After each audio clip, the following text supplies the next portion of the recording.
నమస్తే welcome to LG TV news ముందుగా headlines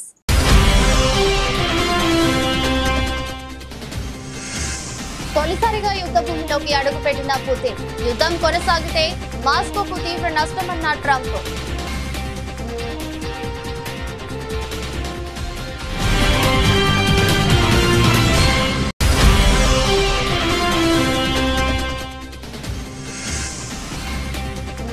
Bharat Mauritius మధ్య 8 ఒప్పందాలు రెండు దేశాల బంధాన్ని మెరుగైన వ్యూహాత్మక భాగస్వామ్య హోదాకు తీసుకెళ్లాలన్న మోదీ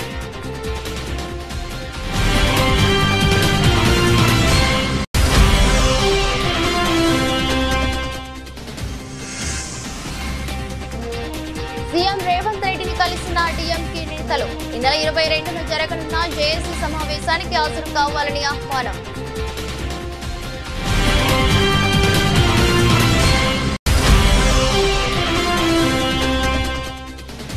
అసెంబ్లీలో ఆంధ్ర విశ్వవిద్యాలయంలో అక్రమాలపై చర్చ ఏయూలో అక్రమాలపై విజిలెన్స్ విచారణ జరిపిస్తామన్న మంత్రి లోకేష్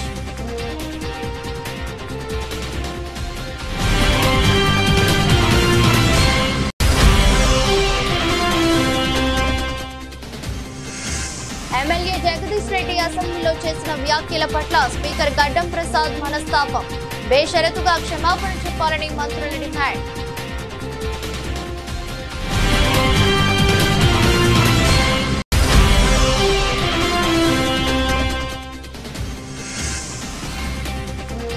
వైసీపీ అధినేత వైఎస్ జగన్ ను కలిసిన డీఎంకే నేతలు సౌత్ ఇండియా అఖిలపక్ష సమావేశానికి జగన్ కు పిలుపు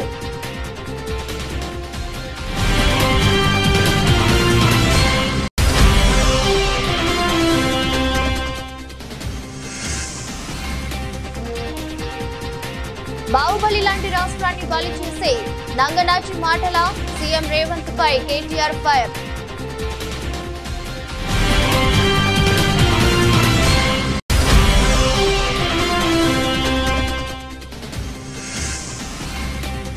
విజయసాయి రెడ్డికి గుడివాడ అమర్నాథ్ కౌంటర్ మొన్నటిదాకా కోటరీలో ఉంటే ఇప్పుడు కోటరీ గురించి మాట్లాడితే ఎలాగన్నా అమర్నాథ్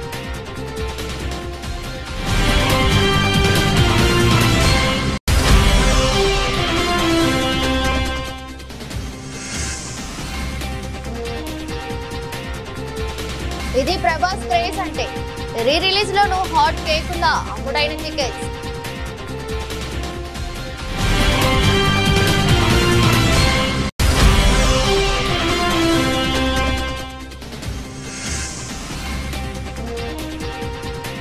వాకింగ్ బూట్ తో రాహుల్ ద్రావిడ్ ట్రైనింగ్ సెషన్ లో పాల్గొన్న ఆర్ఆర్ కోచ్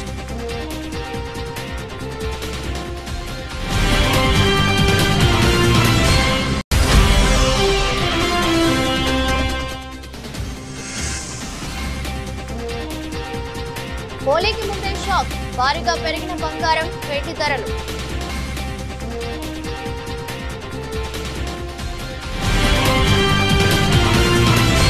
అమెరికా ప్రతిపాదించిన 30 రోజుల కాల్పుల విరమణ ఒప్పందానికి ఉక్రెయిన్ అధ్యక్షుడు జెలెన్స్కీ అంగీకరించిన తర్వాత రష్యా అధ్యక్షుడు వ్లాదిమిర్ పుతిన్ తొలిసారిగా యుద్ధ భూమిలోకి అడుగు పెట్టడం ప్రాధాన్యతను సంతరించుకుంది. ఆయన బుధవారం పశ్చిమ రష్యాలోని కర్స్క్ లో పర్యటించారు. ఈ ప్రాంతంలోని కొంత భూభాగాన్ని ఉక్రెయిన్ దళాలు స్వాధీనం చేసుకున్న సంగతి తెలిసిందే. ఈ క్రమంలో కర్స్క్ లోని రష్యా దళాల కంట్రోల్ సెంటర్ కు అధ్యక్షత పుతిన్ వెళ్లారు. ఆయన మిలిటరీ డ్రెస్ లో ఉన్న ఫోటోలను మీడియా ప్రసారం చేసింది. యుద్ధ భూమిలోని పరిస్థితులను అధ్యక్షుడు పుతిన్ కు Russian general staff head Valery Gerasimov వివరించారు. కొంతమంది ఉక్రెయిన్ సేనలు తమకు లొంగిపోయినట్లు తెలిపారు. వీలైనంత త్వరగా ఈ ప్రాంతం నుంచి కీవ్ దళాలను తరిమి కొట్టాలని అధ్యక్షుడు ఆదేశించినట్లు మీడియా కథనాలు వెలువడ్డాయి. మరోపక్క యుద్ధంలో 30 రోజుల కాల్పుల విరమణ ప్రతిపాదనకు జెలెన్స్కీ అంగీకరించిన నేపథ్యంలో ఆ ప్రతిపాదనపై చర్చించేందుకు అమెరికా ప్రతినిధులు రష్యాకు బయలుదేరారు. ఈ విషయాన్ని వైట్ హౌస్ వద్ద మీడియాతో డొనాల్డ్ ట్రంప్ తెలిపారు. కాల్పుల విరమణకు పుతిన్ అంగీకరిస్తారని ఆశిస్తున్నానని, లేదంటే యుద్ధం కొనసాగుతూనే ఉంటుందన్నారు. అదే జరిగితే మాస్కో ఆర్థికంగా తీవ్ర పరిణామాలు ఎదుర్కోవాల్సి ఉంటుందని, అది రష్యాకే వినాశకరంగా మారుతుందని ట్రంప్ హెచ్చరించారు. అయితే అలాంటి ఫలితాలన్నీ తాను కోరుకోవడం లేదని, శాంతి స్థాపన లక్ష్యమని ట్రంప్ వివరించారు. భారత్ మారిషస్ మధ్య వాణిజ్యం, తీవ్ర ప్రాంత భద్రత తదితర అంశాలపై 8 కీలక ఒప్పందాలు కుదిరాయి. రెండు దేశాల బంధాన్ని మెరుగైన వ్యూహాత్మక భాగస్వామ్య హోదాకు తీసుకెళ్లాలని తాను మారిషస్ ప్రధాని నవీన్ చంద్ర నిర్ణయించినట్లు ప్రధాని మోదీ తెలిపారు. మారిషస్ జాతీయ దినోత్సవ వేడుకలను మోదీ ముఖ్య అతిథిగా హాజరయ్యారు. ఈ వేడుకల్లో INS ఇంఫాల్ ప్రత్యేక ఆకర్షణగా నిలిచింది. భారత వైమానిక దళానికి చెందిన స్కై డైవింగ్ బృందం కూడా వేడుకల్లో పాల్గొంది. ఈ సందర్భంగా మోదీ దక్షిణార్ధ గోళ దేశాల కోసం మహాసాగర్ పేరిట కొత్త విజన్ ను ప్రకటించారు. మారిషస్ పార్లమెంట్ భవన్ నిర్మాణానికి భారత్ సహకరిస్తుందని చెప్పారు. ప్రజాస్వామ్యానికి తల్లి వంటి భారత్ నుంచి మారిషస్ కు దీని కానుకగా మోదీ అభివర్ణించారు. పర్యటనలో భాగంగా మోదీకి మారిషస్ ప్రభుత్వం అత్యున్నత పౌర పురస్కారాన్ని బహుకరించింది. Prime minister his excellency Navin Chandra Ram Goolamji, sisters and brothers of Mauritius, I express my heartfelt gratitude for being confirmed the highest national award of Mauritius. This is not just my honor, it is the honor of 1.4 billion Indians. It is a tribute to the centuries-old cultural and historical bonds of kinship between India and Mauritius.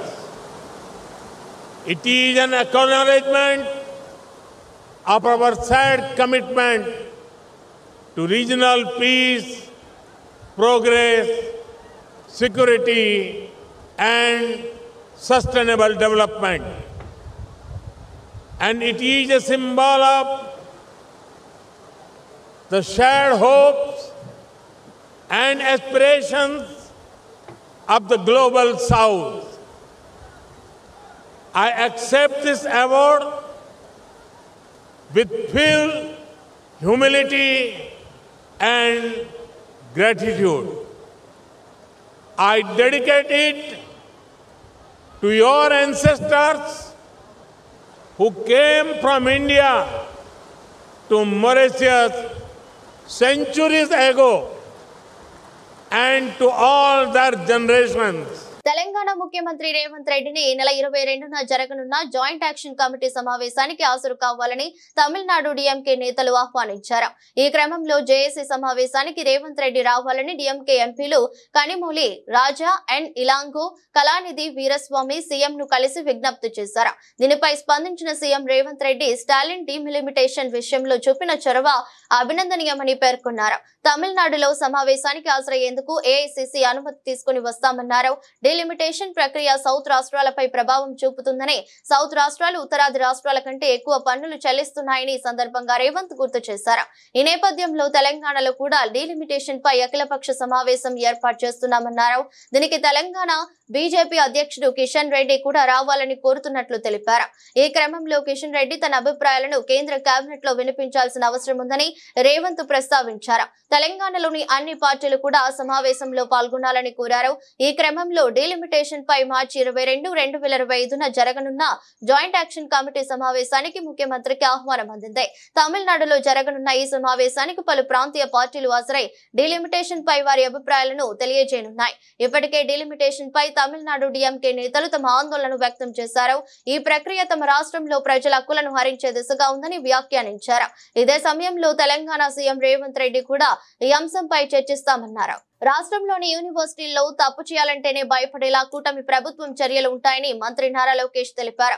ఈ రోజు అసెంబ్లీలో ప్రశ్నోత్తరాల్లో భాగంగా ఆంధ్ర విశ్వవిద్యాలయంలో అక్రమాలపై చర్చ జరిగింది.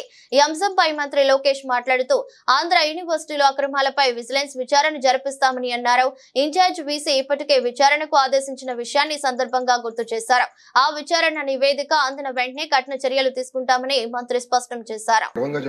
Mathematics professor from IIT Kharagpur Rajasekhar గారిని ఏకంగా మన వైస్ ఛాన్సలర్ గా మనం నియమించుకున్న అధ్యక్ష. ఎందుకు చేశానంటే సంస్కరణలు తీసుకురావాలి, కరికులం ని బలోపేతం చేయాలి అనే లక్ష్యంతో మనం చేసాం. గౌరవ సభ్యులు చెప్పారు అధ్యక్ష, గతంలో జరిగిన అవకతవకల పైన మా దగ్గర ఉన్న కంప్లైంట్ అధ్యక్ష. మొదటిది misuse of RUSA grants of 20 crores అని, ఇంకో పక్కన ఇస్రో నుంచి వచ్చిన 25 లక్షల గ్రాంట్ కూడా ఇర్రెగ్యులారిటీస్ ఉన్నాయని, అవినీతి, abuse of power, misuse of students for political purposes అధ్యక్ష. బీఆర్ఎస్ నేత మాజీ మంత్రి జగదీష్ రెడ్డి అసెంబ్లీలో చేసిన వ్యాఖ్యల పట్ల స్పీకర్ గడ్డం ప్రసాద్ మనస్తాపం చెందారు. ఈ క్రమంలో మంత్రులు సభాపతితో భేటీ అయ్యారు. జగదీష్ రెడ్డి వ్యవహారంపై స్పీకర్ తో చర్చిస్తున్నారు. జగదీష్ రెడ్డి బేషరతుగా క్షమాపణ చెప్పాలని అందరూ డిమాండ్ చేశారు.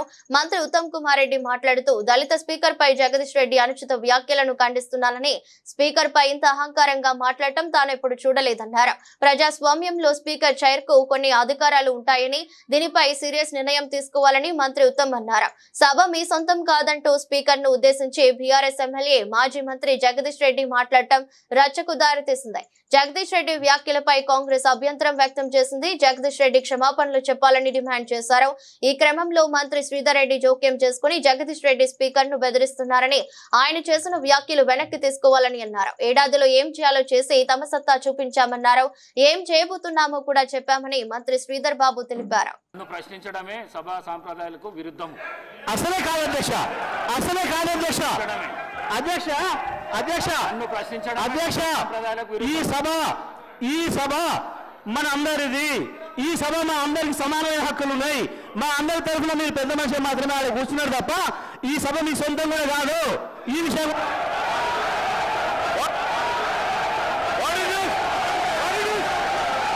అధ్యక్ష అధ్యక్ష అధ్యక్ష వారు మాట్లాడిన ప్రతి పదం వెనుకకు తీసుకోవాల్సిందే. ఈ రోజు చేర్ని దూషించిన సందర్భంలో వారు క్షమాపణ చెప్పాల్సిందే అధ్యక్ష, క్షమాపణ చెప్పాల్సిందే అధ్యక్ష. అహంకారంతో మాట్లాడకూడదు అధ్యక్ష, క్షమాపణ చెప్పాల్సిందే అధ్యక్ష, క్షమాపణ చెప్పాల్సిందే. ఈ రోజు చేర్ పైన దూషణలు చేస్తూ బెదిరించే కార్యక్రమం చేస్తూ ఈ రోజు వారు చేసిన మాటలు విషయంలో తప్పకుండా జగదీశ్వర్ రెడ్డి గారు వారి పార్టీ పూర్తి స్థాయిలో క్షమాపణ చెప్పాల్సింది అధ్యక్ష. వైసీపీ అధినేత మాజీ ముఖ్యమంత్రి వైఎస్ జగన్మోహన్ రెడ్డిని తాడేపల్లిలోని ఆయన నివాసంలో తమిళనాడు మంత్రి ఈవి వేలు, డిఎంకే రాజ్యసభ సభ్యుడు విల్సన్ బుధవారం కలిశారు. ఈ నెల 22న చెన్నైలో జరగనున్న సౌత్ ఇండియా అఖిలపక్ష నాయకుల సమావేశానికి వైఎస్ జగన్ ను ఆహ్వానించారు. తమిళనాడు సీఎం స్టాలిన్ రాసిన లేఖను వైఎస్ జగన్ కు డిఎంకే నేతలు అందజేశారు. లోక్సభ నిర్ణయాలు, నియోజకవర్గాల పునర్విభజన అంశంపై చర్చించేందుకు పలు రాష్ట్రాల సీఎంలు, పార్టీల అధినేతలు, ప్రతిపక్ష నాయకులకు ఇప్పటికే స్టాలిన్ ఆహ్వానం పంపారు. ఈ క్రమంలో తమిళనాడు డిఎంకే నేతలు వైఎస్ జగన్ ను కలిశారు. లోక్సభ నియోజకవర్గాల పునర్వ్యవస్థీకరణ అంశంపై ఏపీ, తెలంగాణతో పాటు కేరళ, కర్ణాటక, పశ్చిమ బెంగాల్, పంజాబ్ రాష్ట్రాల ముఖ్యమంత్రులు, రాజకీయ పార్టీల అధినేతలను స్టాలిన్ అఖిలపక్ష సమావేశానికి ఆహ్వానిస్తున్నారు. స్టాలిన్ ఏర్పాటు చేస్తున్న ఈ సమావేశానికి వైసీపీ అధినేత వైఎస్ జగన్ హాజరవుతారా లేదా అనే దానిపై రాజకీయ వర్గాల్లో ఉత్కంఠ నెలకొంది. ఎందుకంటే వైఎస్ జగన్ నేతృత్వంలోని వైసీపీ ఇటు ఎన్డీఏ కూటమిలోను అటు ఇండియా కూటమిలోను చేరకుండా ఇప్పటి వరకు తటస్థంగా ఉంది. జగన్ ముఖ్యమంత్రిగా ఉన్నాళ్ళు కేంద్రంతో బీజేపీ పెద్దలతో సన్నిహిత సంబంధాలు నెరవేరినప్పటికీ రాజకీయ పార్టీగా జాతీయ స్థాయిలో అధికార విపక్ష కూటమిలతో దూరం పాటిస్తూ వచ్చింది. తమిళనాడు సీఎం స్టాలిన్ మాత్రం ఇండియా కూటమిలో ఉన్నారు. వ్యక్తిగతంగా స్టాలిన్ తో జగన్ కు స్నేహం ఉంది. ఆ కారణంగానే 2019లో జగన్మోహన్ రెడ్డి ప్రమాణ స్వీకారానికి స్టాలిన్ హాజరయ్యారు. ఈ నేపథ్యంలో కేంద్రంతో పోరాటం సాగించే స్టాలిన్ తో జట్టు కడతారా లేదా అనేది ఆసక్తికరంగా మారింది. రాజకీయ వర్గాల్లోనూ ఇది చర్చనీయాంశమైంది. బీఆర్ఎస్ వర్కింగ్ ప్రెసిడెంట్ మాజీ మంత్రి కేటీఆర్ మరోసారి సీఎం రేవంత్ రెడ్డిపై తీవ్ర విమర్శలు గుప్పించారు. సర్కారు నడపలేని సన్నాసికి ఎందుకంత అహంకారం అంటూ ముఖ్యమంత్రిపై ఫైర్ అయ్యారు. అసమర్థుడి పాలనలో ఆర్థిక రంగం అల్లకల్లోలమైందని మండిపడ్డారు. ప్రభుత్వం నడపడం అంటే పైసలు పంచడం కాదని, రాష్ట్ర సంపద పెంచడమని పేర్కొన్నారు. బాహుబలి లాంటి రాష్ట్రాన్ని బలి చేసి నంగనాచి మాటలా అంటూ నిలదీశారు. 10 ఏళ్లు కష్టపడి చక్కదిద్దిన అధికారాన్ని అధిక రంగాన్ని చిందరవందర చేశావంటూ సీఎంపై కేటీఆర్ ధ్వజమెత్తారు. బాహుబలి లాంటి రాష్ట్రాన్ని బలి చేసి నంగనాచి మాటల ఢిల్లీకి పంపడానికి మూటలు ఉంటాయి కానీ హామీల అమలుకు, గ్యారంటీలు అమలుకు, ఉద్యోగులకు జీతాలకు, రిటైర్ అయిన వారికి పెన్షన్లకు పైసలు లేవా? అసమర్థుడి పాలనలో ఆర్థిక రంగం అల్లకల్లోలం. సర్కారు నడపలేని సన్నాసికి ఎందుకంత అహంకారం? ప్రభుత్వం నడపడం అంటే పైసలు పంచడం కాదు, రాష్ట్ర సంపద పెంచడం. లేనిది ఆదాయం కాదు, నీ మెదడులో విషయం. స్టేచర్ లేకుండా పేమెంట్ కోటాలో పదవి దక్కడంతో కళ్ళు నెతికెక్కాయి. 10 ఏళ్లు కష్టపడి చక్కదిద్దిన ఆర్థిక రంగాన్ని చిందరవందర చేశావు.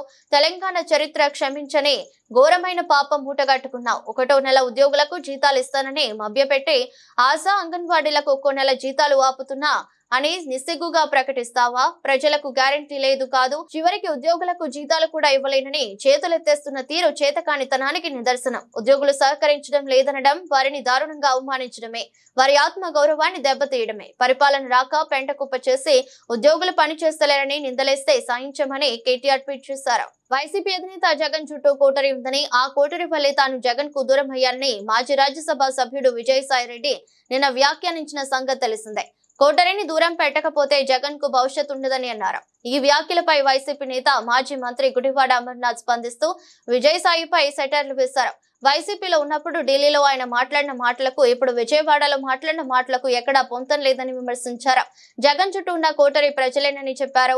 ఆయన ఏ పార్టీలో కోటరీ ఉండదో చెప్పండని ఆయన ప్రశ్నించారు. చంద్రబాబు చుట్టూ కోటరీ లేదా అని అడిగారు. మొన్నటి వరకు కోటరీలో ఉన్న మనమే ఇప్పుడు కోటరీ గురించి మాట్లాడితే ఎలాగని అన్నారు. ఒకరి మీద ప్రేమ పుట్టినప్పుడు మరొకరిపై ప్రేమ విరిగిపోతుందని చెప్పారు. ఇప్పుడు విజయసాయికి ఎవరి మీద ప్రేమ పుట్టిందో తెలియదని వ్యాఖ్యానించారు. పార్టీ మారిన వ్యక్తి నుంచి ఇంతకంటే ఏం ఆశిస్తామని అన్నారు.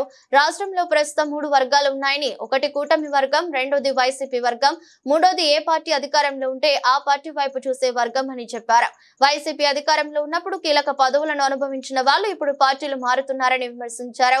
జగన్ అధికారంలోకి వచ్చి ఉంటే ఏ పార్టీ నుంచి వాళ్ళు వెళ్లిపోయేవారా అని ప్రశ్నించారు. విజయసాయి వ్యాఖ్యలను ప్రజలు హర్షిస్తారా అని అడిగారు. ఆయన వ్యాఖ్యలను చూస్తుంటే మళ్ళీ రాజకీయాల వైపు చూస్తున్నట్టు అనిపిస్తుందని చెప్పారు. జగన్మోహన్ రెడ్డి గారి కోటరీ అంటే ఈ రాష్ట్రంలో వైఎస్ఆర్ కాంగ్రెస్ పార్టీ కార్యకర్తలు. జగన్మోహన్ రెడ్డి గారి కోటరీ అంటే ఈ రాష్ట్రంలో వైఎస్ఆర్ కాంగ్రెస్ పార్టీ మొదటి నుంచి 14 సంవత్సరాలుగా జగన్మోహన్ రెడ్డి గారి కోసం, పార్టీ కోసం కష్టపడి పనిచేస్తున్నటువంటి కార్యకర్తలే జగన్మోహన్ రెడ్డి గారి కోటరీ. నిజంగా కోటరీలు సరే పోనీ ఎవరో ఏమన్నారనేటువంటి పక్కన పెడదాం. ఏ రాజకీయ పార్టీలో ఏ నాయకుడి పక్కన కోటరీ ఉండదు చెప్పండి. చంద్రబాబు నాయుడు పక్కన కోటరీ లేదా? అసలు రాజకీయం కాదు, అసలు ఏ ప్రొఫెషన్లో కోటరీ ఉండదో చెప్పు. ఉదాహరణకు మీ ఏబిఎన్ ఉంది, మీ రాధాకృష్ణ గారి చుట్టూ కోటరీ ఉండదా? ఉంటుంది కదా. ఇగో మా విశాఖపట్నంలో రామకృష్ణ ఇలా చేస్తున్నాడు, లేకపోతే ఇంకో దగ్గర ఇంకోటి ఇలా చేస్తున్నాడు చెప్పేవాడు చేసేవాడు ఉండడా చెప్పు. సో కోటరీలు అనేటువంటివి ఈ ప్రజాస్వామ్యంలో, ఈ వ్యవస్థలు అన్నింటిలోని ప్రతి స్థాయిలో, ప్రతి వ్యవస్థలో, ప్రతి దగ్గర ఉండేటువంటిది. సరే, ఆ కోటరీల గురించి ఎవరు మాట్లాడాలి? దూరం నుంచి చూసిన వాళ్ళు, లేకపోతే ఆ కోటరీలో లేని వాళ్ళు మాట్లాడాలి తప్ప మొన్నటి వరకు ఆ కోటరీలో ఉన్నటువంటి మనం మాట్లాడితే ఎలా చెప్పు. సో ఇవన్నీ కూడా ఆలోచించి మాట్లాడుంటే బాగుండేది. సరే, ఇంకా పార్టీ నుంచి రాజీనామా చేసి వెళ్ళిపోయిన తర్వాత అంతకంటే ఇదిగా మాట్లాడతారని అనుకోవడం మన అమాయకత్వం అంతే. ఎవరి మనసు విరిగింది? ఎందుకు విరిగిపోయింది? ఇంకెవరి మీద ఎప్పుడన్నా ఇంకొక మీద ప్రేమ పుడితే మన మనసులు విరిగిపోతుంటాయి. అదే మాకు తెలియాలి. నువ్వు ఆయన అడగాలి, నేనే చెప్తాను. చేసుంటారు. పార్టీలో పనిచేసినప్పుడు వివిధ హోదాల్లో, వివిధ స్థానాల్లో పనిచేస్తుంటాం. ఇప్పుడు నీకు ఒకరి మీద మనసు విరిగిపోయిందని అంటే ఇంకొకరి మీద ప్రేమ పుడితేనే ఇక్కడ మనసు విరిగిపోద్ది. అది ఎవరి మీద ప్రేమ పుట్టిందో, ఎవరి మనసు దేనికి విరిగిపోయిందో అనేటువంటి త్వరలో తెలుస్తాయి మనకు. అవన్నీ చూస్తాం కదా రాజకీయాల్లో. నిన్న కూడా వారు మాట్లాడుతూ చెప్పారు. ఏం చెప్పారు? ఈ రోజు వరకు ఏ నిర్ణయం తీసుకోలేదు అంటే, ఈ రోజు అంటే నిన్నటి వరకే కదా. సరే, నేను అవన్నీ నా నిర్ణయం కాదు కదా. సో ఏదేమైనప్పటికీ మనసు విరిగిపోవడానికి, లేకపోతే ఇంకోటి అయిపోవడానికి వైఎస్ఆర్ కాంగ్రెస్ పార్టీలో ఉన్నంతకాలం అత్యంత కీలకమైనటువంటి స్థానాల్లో వారు పనిచేశారు. బీఆర్ఎస్ నేత మాజీ మంత్రి జగదీష్ రెడ్డి అసెంబ్లీలో చేసిన వ్యాఖ్యలతో స్పీకర్ గడ్డం ప్రసాద్ మనస్తాపం చెందారు. దీంతో జగదీష్ రెడ్డి బేషరతుగా సభాపతికి క్షమాపణ చెప్పాలని మంత్రులు, కాంగ్రెస్ ఎమ్మెల్యేలు డిమాండ్ చేశారు. మరోవైపు స్పీకర్ ను అగౌరవపరిచిన జగదీష్ రెడ్డిని సస్పెండ్ చేయాలని కాంగ్రెస్ పార్టీ ఎమ్మెల్యే యశస్విని రెడ్డి డిమాండ్ చేశారు. ఈ రోజు ఏదైతే సభలో జరిగిందో అది బయట ఉన్న ప్రజలందరూ చూసి కూడా బాధపడే సంఘటన. ఎందుకంటే కొత్తగా ఎన్నికైన ఎమ్మెల్యేలను కూడా చాలా మంది ఉన్నాం.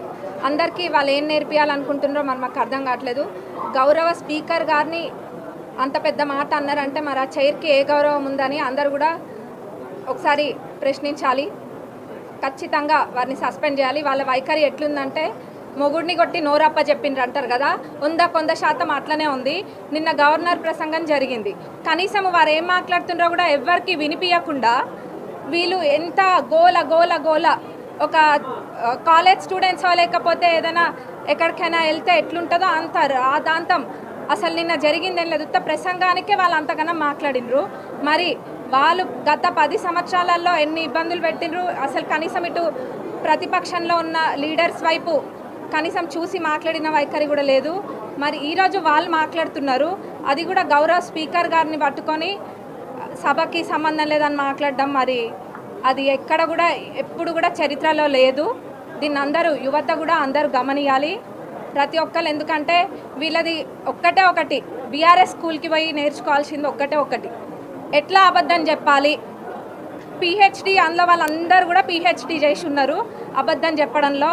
అబద్ధం నలుపుని చూపించి తెలుపు అని 10 సార్లు అంటే తెలుపు అయిపోతుంది అన్నట్టుగానే వాళ్ళు ప్రవర్తిస్తున్నారు. సంవత్సరంలోనే ప్రభుత్వం ఎంత చేసినా కానీ దాన్ని తప్పుదోవ పట్టిస్తున్నారు. అవందరూ కూడా గమనిస్తున్నారు. ఇప్పుడు ఇవన్నీ పక్కన పెడితే ముఖ్యంగా వాళ్ళు దళిత ముఖ్యమంత్రిని చేస్తా అని చెప్పి కూడా చేయలేదు. అది చేయకపోతే ఇది చేస్తామని ఏదేదో మాట్లాడినరు. మరి కనీసము దళితులు ఒక స్పీకర్గా ఉంటే కూడా జీర్ణించుకోలేకపోతుండ్రు. మరి వీళ్ళు ఎవరికేం నేర్పాలనుకుంటున్నారో అందరూ కూడా ప్రశ్నిస్తారు. ఖచ్చితంగా వీళ్ళ సస్పెండ్ చేయాలని అందరం కూడా కోరుకుంటున్నారు. కాంగ్రెస్ సభ్యులే స్పీకర్ ను అవమానించినట్లుగా మాట్లాడుతున్నారని, ఆ పార్టీ నేతలు మాటలు విచిత్రంగా ఉన్నాయని బీఆర్ఎస్ ఎమ్మెల్యే తలసాని శ్రీనివాస్ యాదవ్ అన్నారు. అసెంబ్లీ మీడియా పాయింట్ వద్ద ఆయన మాట్లాడారు. సభలో అందరికీ సమాన హక్కులు ఉంటాయన్నారు. స్పీకర్ అంటే తమకు అపారమైన గౌరవం ఉందన్నారు. కేసీఆర్ కు ఛాంబర్ లేకుండా చేసినా తాము భరించామని, పీఏసీ చైర్మన్ మాకు వచ్చేదైనా వారే గుంజుకున్నారన్నారు. రేవంత్ రెడ్డి మాట్లాడుతూ కేసీఆర్ స్ట్రైచర్ పై ఉన్నారని, మార్చురీకి వెళ్తారని ఎలా అంటారని ఆగ్రహం వ్యక్తం చేశారు. ఎవరైనా ఎదుటి వారి చావు కోరుకోవడం ఎంతవరకు సబబని ప్రశ్నించారు. గడ్డం ప్రసాద్ గౌరవప్రదమైన పోస్టులో ఉన్నారన్నారు. ఆయనను వ్యక్తిగా చూశామని, ఆయన కులం మతం చూడలేదని, తాము సభకు రావద్దని అనుకుంటున్నారా, చెబితే తాము ఆలోచిస్తామన్నారు. ఆ తర్వాత మాజీ మంత్రి వేముల ప్రశాంత్ రెడ్డి మాట్లాడారు. సభలో కాంగ్రెస్ పార్టీ ప్రతిపక్షాల గొంతు నొక్కాలని చూస్తున్నారన్నారని, సభలో అందరూ సమానమే, అందరికీ సమాన హక్కులు ఉంటాయన్నారు. తాము స్పీకర్ ని అవమానించలేదన్నారు. నిన్న రేవంత్ రెడ్డి బీఆర్ఎస్ అధినేత కేసీఆర్ పై చేసిన వ్యాఖ్యలను డైవర్ట్ చేయడానికి ఇవన్నీ మాట్లాడుతున్నారన్నారు. రైతులకు ఇచ్చిన హామీలు ఏమి అమలు చేశారో, హామీలు అమలు చేయడం లేదని ప్రశ్నించినందుకు మా గొంతు నొక్కాలని చూస్తున్నారన్నారు. అసెంబ్లీ మీడియా పాయింట్లను మమ్మలను మాట్లాడకుండా చేసే కుట్ర చేస్తున్నారని, ఒక్కరు కాదు 20 మంది ఎమ్మెల్యేలు మంది ప్రెస్ మీట్ లో మాట్లాడుతున్నారని మండిపడ్డారు. నిన్న కూడా చూస్తే ముఖ్యమంత్రి గారు మాట్లాడారు. స్ట్రేచర్ అని స్ట్రక్చర్ మీద వండుకుండని, తర్వాత మార్చూరి పోతాడనే ఒక తెలంగాణ రాష్ట్రాన్ని సాధించినటువంటి ఒక మహానాయకుడు, 10 సంవత్సరాలు అద్భుతమైనటువంటి పరిపాలన అందించినటువంటి కేసీఆర్ని పట్టుకొని మార్చూరికి అంటే ఎవరైనా కానీ, ఏ నాయకుడు ఎంతటి నాయకుడైనా కానీ ఎదుటివారి చావును కోరుకునేటువంటి నాయకుడిని ఎక్కడన్నా చూస్తామా మనం? ఈ రోజు ఏంటంటే ప్రతిదీ డైవర్షన్ పాలిటిక్స్. ఇప్పుడు మీడియా పాయింట్ దగ్గర కూడా మేము మాట్లాడనీకి వస్తే అక్కడ కూడా మాట్లాడనీయకుండా వాళ్ళందరూ ఒకళ్ళకొకళ్ళు వచ్చి మాట్లాడేటువంటి కార్యక్రమాలు చేయడం కూడా మీరు చూస్తూ. కృష్ణంరాజు నట వారసుడిగా ఇండస్ట్రీలోకి వచ్చిన ప్రభాస్ తన క్రేజ్ ని అమాంతం పెంచుకుంటున్నారు. మధ్యలో కొన్ని ఫ్లాపులు పలకరించిన తర్వాత వరుసగా హిట్స్ అందుకున్నారు. బాహుబలి సినిమాతో వరల్డ్ వైడ్ గా అభిమానులను సంపాదించుకున్న ప్రభాస్ సలార్, కల్కి సినిమాలతో సూపర్ సక్సెస్ అందుకుని తన సత్తా ఏంటో నిరూపించారు. ఇక ప్రభాస్ తన తర్వాతి సినిమాల లైనప్ చూస్తే దుమ్ము రేపడం ఖాయం. ప్రస్తుతం మారుతితో రాజా సాబ్ అనే సినిమా చేస్తున్న ప్రభాస్ అను రాఘవపూడి దర్శకత్వంలో ఒక సినిమా చేస్తున్నారు. ఆ తర్వాత సందీప్ రెడ్డితో స్పిరిట్, సలార్ 2, కల్కి 2 చిత్రాలలో నటించనున్నారు. ఇక ప్రభాస్ నటించిన సలార్ చిత్రం ఎంత పెద్ద హిట్ అయిందో ప్రత్యేకంగా చెప్పనక్కర్లేదు. ఈ సినిమా భారీ యాక్షన్ డ్రామాగా రూపొంది ప్రభాస్ అభిమానులకి మంచి ఫీస్ట్ అందించింది. ఇప్పుడు ఈ చిత్రాన్ని మార్చి 21న రిలీజ్ చేయబోతున్నారు. ఇప్పటికే అడ్వాన్స్డ్ బుకింగ్స్ స్టార్ట్ అయ్యాయి. 10 అంటే 10 నిమిషాల్లో థియేటర్లో 4 షో టికెట్స్ సేల్ కావటం అందరినీ ఆశ్చర్యపరిచింది. హైదరాబాద్ సిటీలోని ఆర్టీసీ క్రాస్ రోడ్ థియేటర్లో సుదర్శన్ హాల్లో సలార్ చిత్రం రిలీజ్ అవుతుంది. ఈ థియేటర్లో సినిమా చూడటం ఒక అనుభూతి మాదిరిగా ఉంటుంది. అందులో ప్రభాస్ సినిమా చూస్తే ఆ థ్రిల్లే వేరు. అందుకే జనాలు సలార్ సినిమా రిలీజ్ చూసేందుకు ఎగబడుతున్నారు. ఈ సినిమా కలెక్షన్స్ విషయంలో సరికొత్త రికార్డు క్రియేట్ చేయడం ఖాయమంటున్నారు. రాజస్థాన్ రాయల్స్ కోచ్ రాహుల్ ద్రవిడ్ గాయపడ్డ విషయం తెలిసిందే. ఏటి ఐపీఎల్ సీజన్ ఈ నెల 22వ తేదీ నుంచి ప్రారంభం కానున్న నేపథ్యంలో అతను ట్రైనింగ్ సెషన్ లో పాల్గొన్నారు. అయితే ఎడమ కాలుకు మెడికల్ వాకింగ్ బూట్ వేసుకుని అతను గ్రౌండ్ కు వచ్చారు. జైపూర్ లో జరుగుతున్న ట్రైనింగ్ క్యాంపుకు వాకింగ్ బూట్ తోనే వచ్చారు. వారం క్రితం బెంగళూరులో క్లబ్ క్రికెట్ ఆడుతున్న సమయంలో రాహుల్ ద్రవిడ్ గాయపడ్డారు. రాజస్థాన్ రాయల్స్ రాహుల్ ద్రవిడ్ కు చెందిన వీడియోను పోస్ట్ చేసింది. ద్రావిడ్ త్వరగా కోలుకుంటున్నట్లు ఆ పోస్ట్ లో చెప్పారు. ఎడమ కాలుకు వాకింగ్ బూట్ ఉన్న ద్రావిడ్ మాత్రం చురుకుగా ట్రైనింగ్ సెషన్ లో పాల్గొన్నారు. ఆ జట్టు క్రికెటర్లతో హ్యాండ్ షేక్ చేశారు. కొందరు ఆటగాళ్లతో డిస్కషన్ చేశారు. రియాన్ పరాగ్, యశస్వి జైస్వాల్ తో ముచ్చటించారు. బుధవారం జరిగిన శిక్షణ కార్యక్రమాన్ని పూర్తిగా వీక్షించారు ద్రావిడ్. సోషల్ మీడియా యూజర్లు ద్రావిడ్ కామెంట్మెంట్ పై మెచ్చుకున్నారు. టీమిండియా మాజీ క్రికెటర్ హెడ్ కోచ్ ద్రావిడ్ ఫిబ్రవరి 22వ తేదీన జరిగిన కేఎస్సీఏ గ్రూప్ 1 విజిన్ లీగ్ మ్యాచ్ లో ఆడారు. ఆ మ్యాచ్ లో అతని కుమారుడు అన్వయ్తో కలిసి అతను ఫీల్డ్ లోకి దిగాడు. విజయ్ క్రికెట్ క్లబ్ తరపున అతను 50 ఓవర్ల మ్యాచ్ ఆడాడు. ఆ మ్యాచ్ లో ద్రావిడ్ 6వ స్థానంలో బ్యాటింగ్ చేశాడు. 8 బంతుల్లో 10 రన్స్ చేశారు. ద్రావిడ్, అన్వయ్ 5వ వికెట్ కు 17 రన్స్ జోడించారు. ఆ తర్వాత మరోసారి 2వ మ్యాచ్ ఆడుతున్న సమయంలో ద్రావిడ్ గాయపడ్డారు. కుమారుడు అన్వయ్తో కలిసి క్రీజ్ లో ఉన్నప్పుడే ద్రావిడ్ కాలికి గాయమైంది. ఈ రోజు బంగారం, వెండి కొనుగోలు చేయాలని భావిస్తున్నారా? అయితే ఓసారి ఈ రేట్లను తెలుసుకుని వెళ్ళండి. ఎందుకంటే నేడు ఉదయం నాటికి ఈ రేట్లు భారీగా పెరిగాయి. ఈ క్రమంలో గుడ్ రిటర్న్స్ వెబ్సైట్ ప్రకారం ఈ రోజు హైదరాబాద్, విజయవాడలో 24 క్యారెట్స్ బంగారం ధర 10 గ్రాములకు 87,980కు చేరుకుంది. ఇది నిన్నటితో పోల్చితే 630 పెరగటం విశేషం. ఇక 22 క్యారెట్స్ బంగారం ధర 10 గ్రాములకు 80,650గా ఉంది. ఇదే సమయంలో ఢిల్లీలో 24 క్యారెట్స్ గోల్డ్ రేటు 10 గ్రాములకు 88,140కు చేరుకోగా 22 క్యారెట్స్ పసిడి రేటు 10 గ్రాములకు 80,810 స్థాయికి చేరుకుంది. మరోవైపు దేశీయ మార్కెట్లో వెండి ధరలు కూడా పుంజుకున్నాయి. ప్రస్తుతం వెండి ధరలు ఢిల్లీలో కిలోకు 1,100,000 స్థాయికి చేరుకున్నాయి. ఈ నేపథ్యంలో పూణే, లక్నో, ముంబై, బెంగళూరు వంటి నగరాల్లో కూడా ఇదే ధరలు ఉన్నాయి. ఇక హైదరాబాద్, విజయవాడ వెండి ధరలు ఏకంగా 2,200 పెరిగి 1,09,100 స్థాయికి చేరాయి. ఈ వెండి ధర నిన్న 1,06,900గా ఉంది. దేశంలోని సిపిఐ ద్రవ్యోల్బణ డేటా ఊహించని దానికంటే తక్కువగా నమోదవడంతో బంగారం ధరలు అధికమయ్యాయని నిపుణులు చెబుతున్నారు. అదే సమయంలో అమెరికాలో ద్రవ్యోల్బణం కూడా నెమ్మదిగా తగ్గడం కారణమని అంటున్నారు. దీంతో పాటు భారతీయ reserve bank, America federal reserve నుంచి రేట్ల కోతలపై అంశాలు పెరగడం, ప్రపంచ వ్యాప్తంగా వాణిజ్య ఉద్రిక్తతలు, భౌగోళిక రాజకీయ అనిశ్చితి వంటివి కూడా బంగారం ధరల పెరుగుదలను ప్రేరేపించాయి. వార్తలు ముగించే ముందు మరోసారి హెడ్లైన్స్.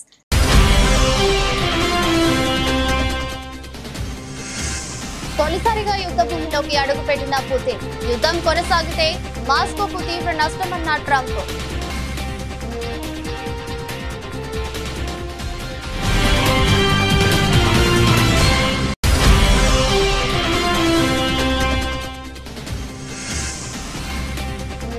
భారత్, మారిషస్ మధ్య 8 ఒప్పందాలు. 2 దేశాల బంధాన్ని మెరుగైన వ్యూహాత్మక భాగస్వామ్య హోదాకు తీసుకెళ్లాలన్న మోదీ.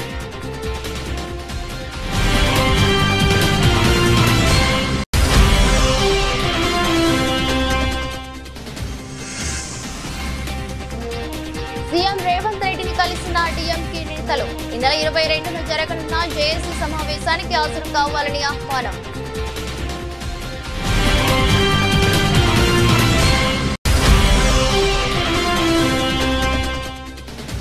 అసెంబ్లీలో ఆంధ్ర విశ్వవిద్యాలయంలో అక్రమాలపై చర్చ. ఏయూలో అక్రమాలపై విజిలెన్స్ విచారణ జరిపిస్తామన్న మంత్రి లోకేష్.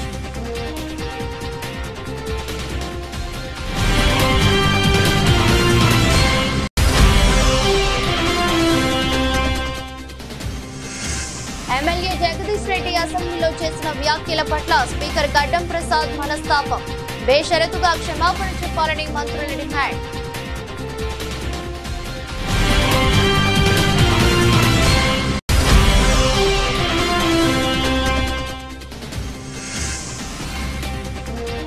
వైసీపీ అధినేత వైఎస్ జగన్ ను కలిసిన టీఎంకే నేతలు.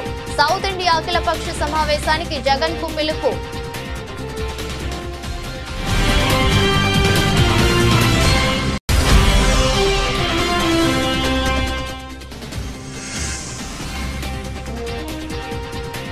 బాహుబలి లాంటి రాష్ట్రాన్ని బలి చేసే నంగనాచి మాటల సీఎం రేవంత్ పై కేటీఆర్ ఫైర్.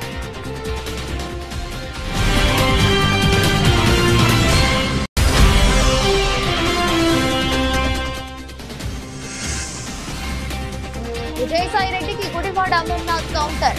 మొన్నటిదాకా కోటరీలో ఉంటే ఇప్పుడు కోటరీ గురించి మాట్లాడితే ఎలాగన్నా అమర్నాథ్.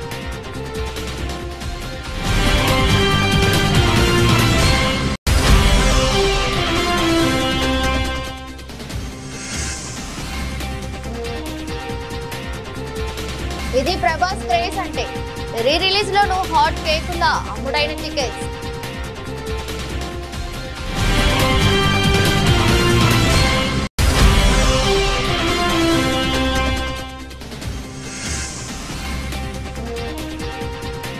వాకింగ్ బూట్ తో రాహుల్ ద్రావిడ్ ట్రైనింగ్ సెషన్ లో పాల్గొన్న ఆర్ఆర్ కోచ్.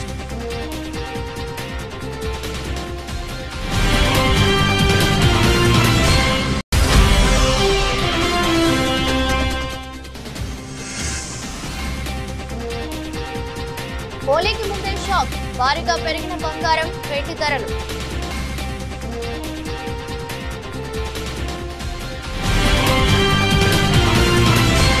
ఇది రోజు బులెటిన్. మరో బులెటిన్ లో మళ్ళీ కలుద్దాం. అంతవరకు సెలవు, నమస్కారం.